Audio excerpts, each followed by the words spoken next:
সুস্মিতা, আমার নতুন একটি ব্লগে আপনাদের সবাইকে স্বাগতম। তো এখন সকাল সকাল হয়ে গেছি রেডি, যাব কোচবিহার বুনুর সাথে। বুনুর পড়া আছে, ওর ফ্রেন্ড আজকে যাবে না, তাই আমি আজকে যাচ্ছি। আর এই দেখো আমার বিল্লুরাও সকাল সকাল ঘুম থেকে উঠে পড়েছে। অনেকে ভাবতে পারে তোমার বোন তো অনেক বড়ই হয়ে গেছে, একা একা যাতায়াত করতে পারে, কিন্তু না, আশেপাশে তো দেখছোই কীরকম অবস্থা। কি সুরক্ষায় ওকে একা একা ছেড়ে দেওয়া হবে সেই টেনশনে মা বাবা মানে আমরা সবাই ওকে একা একা যেতে দেইনি। আমি ওকে এর জন্য নিয়ে যাচ্ছি, কারণ সমাজ সুস্থ হয়েছে কিন্তু কিছু মানুষ এখনও সুস্থ হয়নি। তার কারণ হলো সমাজের কিছু সংখ্যক মানুষ একেবারেই মস্তিষ্ক নষ্ট হয়ে গেছে, মানে ওরা অসুস্থ হয়ে গেছে। ওরা ঠিক হলেই সব কিছুই ঠিক হয়ে যাবে আর সব কিছু আগের মতো স্বাভাবিক হয়ে যাবে। আমি আর বুনু দুজনেই এসে পড়েছি স্ট্যান্ডে, আর গাড়িতে উঠে পড়েছি। আর এই দেখো আমরা বসে পড়েছি আর একটু অপেক্ষা করছি এখন কখন গাড়ি ছাড়বে। চলো দেখতে দেখতে আমাদের গাড়ি ছেড়েও দিল। এখন আমরা আছি হচ্ছে দিনহাটা চৌপতিতে। যেটা বলছিলাম, আজকে বনুর ফ্রেন্ড আসেনি, ওর একটি অসুবিধা আছে, তার জন্য আসতে পারেনি। ওরা দুজন একসাথেই কলেজে টিউশন একসাথেই যায়। আর আমাদের বাড়ি হচ্ছে দিনহাটায় আর বুনুর পড়া হচ্ছে কোচবিহারে। তোমরা তো জানোই দিনহাটা কোচবিহারের ডিস্টেন্স হচ্ছে 25 কিলোমিটার, তো একটু দূরই বলা চলে। দেখতে দেখতে আমরা কোচবিহারে এখন চলে এসেছি।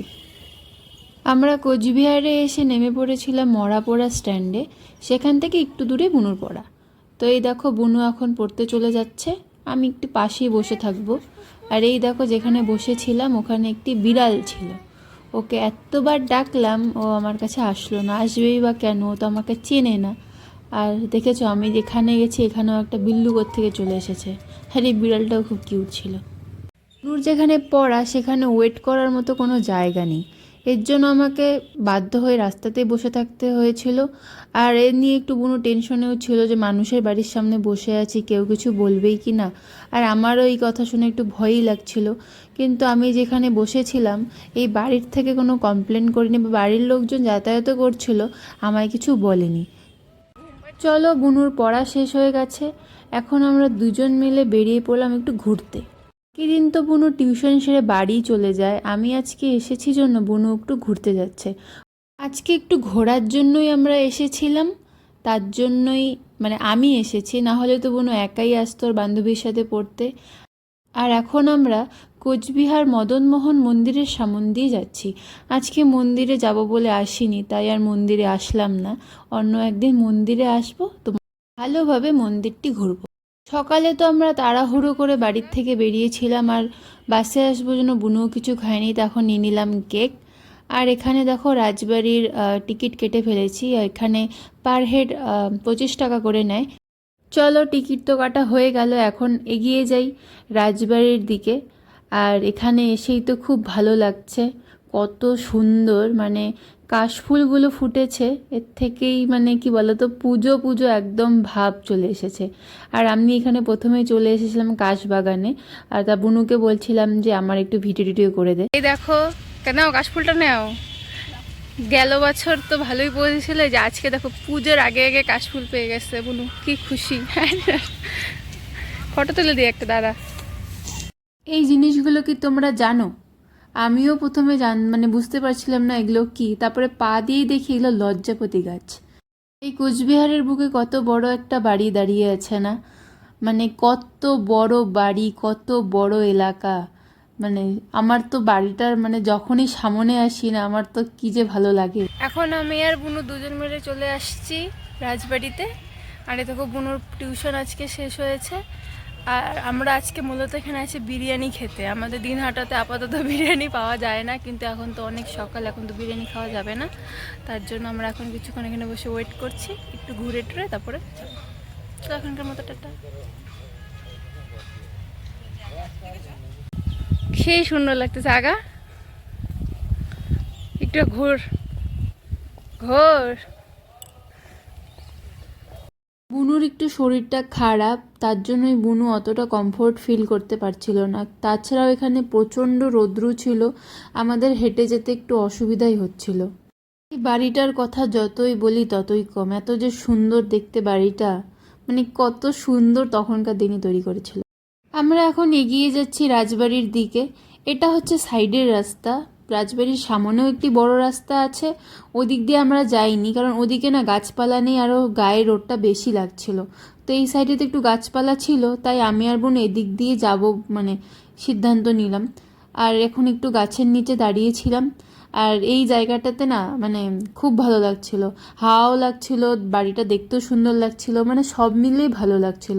ওই সাইড দিয়ে আর গেলাম না, এখন আমরা মাঝখান দিয়ে যাচ্ছি। এই রাস্তাটা দিয়ে এতক্ষণ হাঁটছিলাম, সে রাস্তাটা দিয়েও যাওয়া যেত, কিন্তু ওই সাইড থেকে না আমাদের রাজবাড়িতে ঢুকতে একটু প্রবলেম হতো। তাই বুনু বললো ওর দিক দিয়ে অতটা হাঁটার দরকার নেই, আমরা মাঝখান দিয়ে আসি, তাহলে ওদিক দিয়ে যে বড় দরজাটা আছে ওদিক দিয়ে আমরা ঢুকতে পারবো, তো বেকার বেকার অত দূর কেন হাঁটবো। আর এই দেখো, এটা হচ্ছে রাজবাড়ির সামন থেকে। আমার ক্যামেরার থেকে মানে আমার ফুটেজ থেকে বুঝতেই পারছো যে বাড়িটা কত বড়। হ্যাঁ, বাড়িটা খুবই বড়। আমরা তবে সকাল সকালই এসেছি, তাই দেখলাম সকালে একটু ভিড়টাই কম। ভিড় কম থাকারও কারণ আজকে একটু গরমটা খুব বেশি। তো এখন আমরা রাজবাড়ির সামনের দিকে যাচ্ছি। আমি ভেবেছিলাম যে রাজবাড়িতে এসে ভিতরের অনেক কিছুই ভিডিও করব আর এই আমার ভিডিওর মাধ্যমে সবাইকে দেখাবো, কিন্তু সেটার আর সৌভাগ্য হলো না। কারণ এখানে লেখা আছে ভেতরে যে সংগ্রহশালাতে যেসব সংগ্রহ করে রাখা আছে সেসবের ভিডিও ছবি তোলার কোনো কিছুরই পারমিশন নেই। কিন্তু জানো, গেল বছরও আমরা এসেছিলাম, তখন এই পারমিশনটা ছিল। রিসেন্টলি হয়তো এটা নিষিদ্ধ করেছে যে ভিতরের কোনো ফটো বা ভিডিও তোলা যাবে না। তাই আর কি মানে এই যে বারান্দা এদিক দিয়েই ঘুরছিলাম, মানে তোমরা সব কিছু এসে দেখতে পারবে, কিন্তু শুধু ভিডিও আর ফটো কোনোটাই করতে পারবে না। একটুতেই লাল হয়ে গেছে একদম, মুখ চোখের অবস্থা দেখো। প্রতিবার রাজবাড়িতে আসে কি ঠান্ডা দিয়ে এবার একদম ঠান্ডা হয়ে গেছে। দুর্গা পূজায় আসছিলাম আমরা, সবাই ঠান্ডা দিয়ে আসছিলাম। এখন আমরা আসছি কি জঙ্গলি হিসাবে। এটা সকালবেলার ড্রেস আপ। কেমন লাগতেছে অনেকদিন পরে এসে? বারান্দা দিয়ে তো হাঁটছিলাম আর একটু ভয়ও পাচ্ছিলাম যে এখানেও আবার ভিডিও টিডিও করছি, এখানেও এসে আবার কিছু বলে ঠলে নাকি। তারপরে দেখলাম না, সবাই করছে। আমরা শুধু নিচতলাতেই ঘুরেছিলাম, ওপরে আরও অনেক কিছু রাখা আছে, ওগুলো যেহেতু আগে দেখেছি তাই আর যাইনি। যদিও ভিডিও করার পারমিশন দিত তাহলে একটু যাওয়ার ইচ্ছে থাকতো। আজ থেকে 137 বছর আগে 1887 সালে মহারাজা নৃপেন্দ্র নারায়ণের তত্ত্বাবধানে পশ্চিমবঙ্গের উত্তর অংশে এই বিশাল রাজবাড়িটি নির্মাণ করা হয়। এই বাড়িটির নাম দেওয়া হয় ভিক্টর জুবলি প্যালেস। পরবর্তীকালে এই বাড়িটি কোচবিহার রাজবাড়ি নামে পরিচিতি লাভ করে। মহারাজা নৃপেন্দ্র নারায়ণ ছিলেন কোচ বংশের শাসক।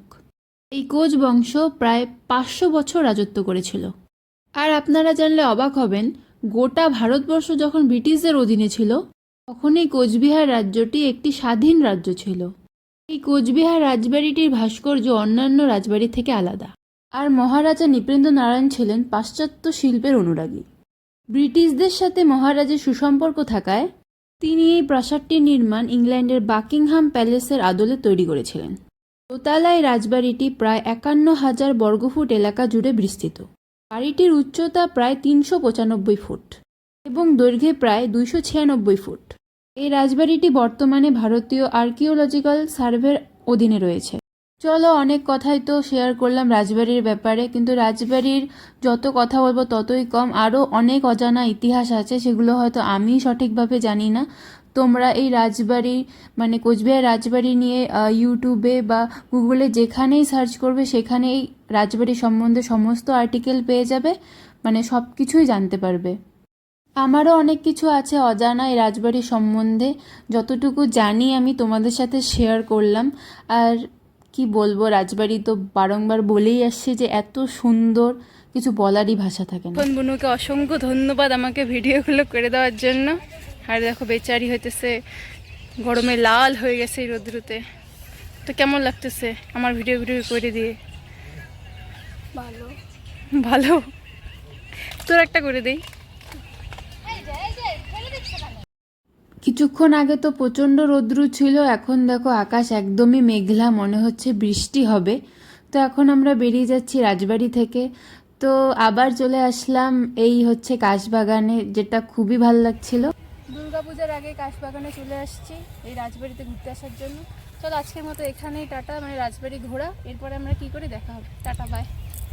বেরিয়ে পড়লাম রাজবাড়ি থেকে। এটা হচ্ছে রাজবাড়ির মেন গেট। এই গেট দিয়ে এখন কাউকেই প্রবেশ করতে দেয় না, পাশের যে গেট আছে ওদিক দিয়েই সবাই প্রবেশ করে। আমরা এখন টোটোতে উঠে পড়লাম, যাব হচ্ছে বিরিয়ানি খেতে। তো চলে আসলাম আমরা কলকাতা আরসালান বিরিয়ানি। জানি না এটাও কলকাতার আদৌ সত্যি ব্রাঞ্চ নাকি, চলো গিয়ে দেখি। দিয়ে দিয়েছে আমাদের বিরিয়ানি, তো চলো বিরিয়ানি খাই। বিরিয়ানি তো খেলাম, আমার তো বিরিয়ানি খেতে ভালোই লাগে আর টেস্ট এটার ভালোই ছিল। বিরিয়ানি খাওয়া শেষ, এবার আমরা বেরিয়ে পড়লাম, যাব বাড়ির উদ্দেশ্যে। স্ট্যান্ডে চলে এসেছি। স্ট্যান্ডে চলে আসা মাত্রই বাসটি এসেছিল, তার জন্য আমরা বসার সিটও পেয়ে গেছি। আজকের মতো ঘোরা হয়ে গেল, এখন আমরা যাচ্ছি বাড়িতে। শুধু রাজবাড়ি নয়, কোচবিহারে আরও অনেক সুন্দর সুন্দর জায়গা আছে যেগুলোতে আমরা ঘুরতে আসব। আর আমরা ঘুরতে এসে যে ভিডিওগুলো করব সেখানেও তার ভিডিওর সাহায্যে তোমাদের সামনেও তুলে ধরবো কোচবিহারের সুন্দর সুন্দর জায়গাগুলি। আজকে আমরা অন্য কোথাও ঘোরার আর প্রিপারেশনে আসিনি, ভেবেছিলাম রাজবাড়িতেই আসব, তাই শুধু রাজবাড়িতে ঘুরেই চলে গেলাম। আরও মদনমোহন বাড়ি, ওখানে এনএন পার্ক আছে, আরও অনেক মন্দির আছে, সেগুলো জায়গাতে আমিও যাইনি। তো আমার এই ভিডিওটি কেমন লাগলো তোমরা সবাই জানিও। দেখা হচ্ছে আবার আগামীকাল। টাটা সবাইকে।